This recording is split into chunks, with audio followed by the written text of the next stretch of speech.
So the iPad Pro got a facelift. It's now an iPhone 5 on steroids, or the original iPad came back after losing its beer gut.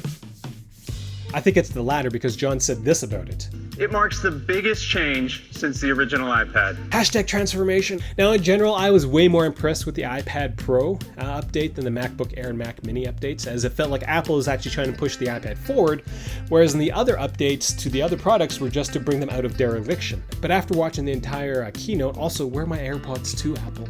The only thought that I had was, does Netflix work on this new iPad? And my answer to that question made me realize that this new iPad isn't for me. It's for the 1%. So here's a quick rundown of all the things that I felt were important with the new iPads, but before I start that list, I do have to LOL at Microsoft. Haha.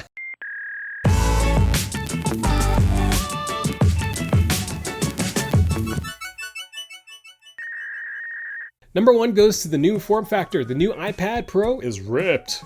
Number 2 goes to the screen getting updated to LIQUID Retina level. It's still an LCD screen, but now it sounds way sexier with the word liquid in front of it. Let that LIQUID Retina show you its 226 ppi. It now comes with Face ID and gestures, and Face ID works in all orientation, which is cool since upside down Face ID on my iPhone XS's isn't a thing.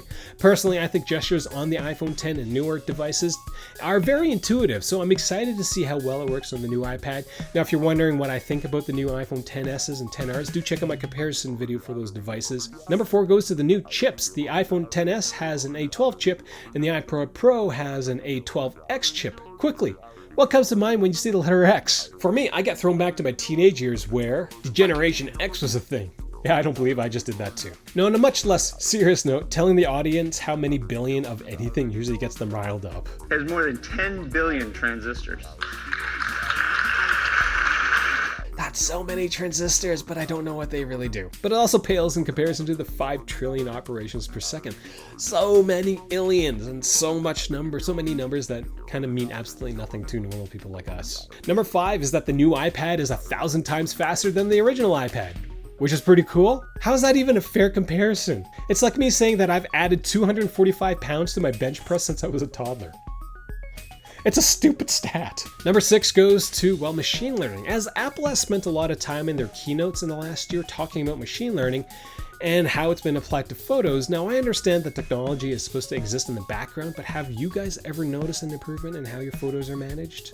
Let me know, comment section below. The new iPads have an option to come with 1 terabyte of storage, which is crazy to me considering that this iPad has 16 gigabytes. The iPad 2s and 3s that I bought, I only bought 16 gigabytes. So having 1,000 terabytes, 1,000 gigabytes of space, that doesn't quite compute. How many Netflix videos can I download? The new iPads will use USB-C, which is kind of a side grade in my opinion. I do like the Lightning cable. I am kind of glad that Apple's moving away from the proprietary Lightning cables, but USB-C cables are just a mess. For my laptops, the only USB-C cables that I could fully use with my laptops were the Apple ones.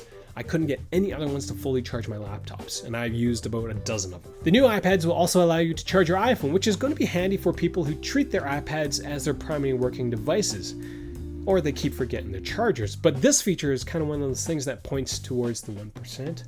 Number 10 goes to the Apple Pencil, which has been upgraded to Apple Pencil 2. Again, where are my AirPods 2? The new pencil attaches and charges magnetically to the iPad, which beats the current dangling solution. It will support a double tap gesture, and Apple will let apps customize what that double tap does. Before I get too ahead of myself, the Adobe thing showed the person zooming in and out using the double tap feature seemed pretty useful. So those are basically the new hardware features of the iPad Pro. Now, Apple did spend some more time talking about the apps, and this is kind of where I realized that the new iPads aren't meant for, normal schmucks like me, but for the 1%. Before I get into that, if this is the first time you're watching one of my videos, I do encourage you to click subscribe. My channel revolves primarily around product reviews, but when there are new Apple gadgets coming out, I do these opinion pieces. Now, I am being way nicer in this video about the new iPad Pros than I am in my video about the new Mac Minis and MacBook Air. Do check that out if you want to know what I think about Apple's failure with the Mac Mini. Now, back to the iPad Pro apps. The first sample came from 2K Games. They were showing their latest basketball game. They were trying to showcase the power of the new iPad Pro, But didn't Steph Curry look a little weird? Was it just me? I don't know. I don't watch basketball, so it didn't look like him.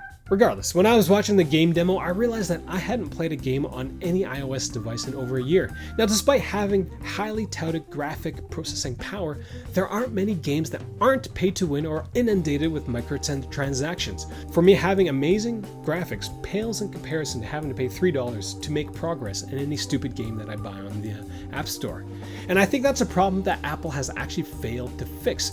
Tim loves to brag about the money that the App Store has made for developers, but what proportion of that money has actually gone to money-grubbing apps that require you to pay $9 to upgrade the hat on your character? Now, the Adobe Photoshop app demo was actually pretty cool, assuming that the demo was using that actual 3GB file. I do have an appreciation for Apple's pro hardware, as producing videos for this channel has been quite intensive. My last video took up 150 gigabytes of hard drive space, which is kind of crazy. Watching the Adobe team go through the layers on their image almost flawlessly without any lag was very impressive, and it dawned on me that nothing in Apple's iPad Pro keynote has been aimed at the normal consumer.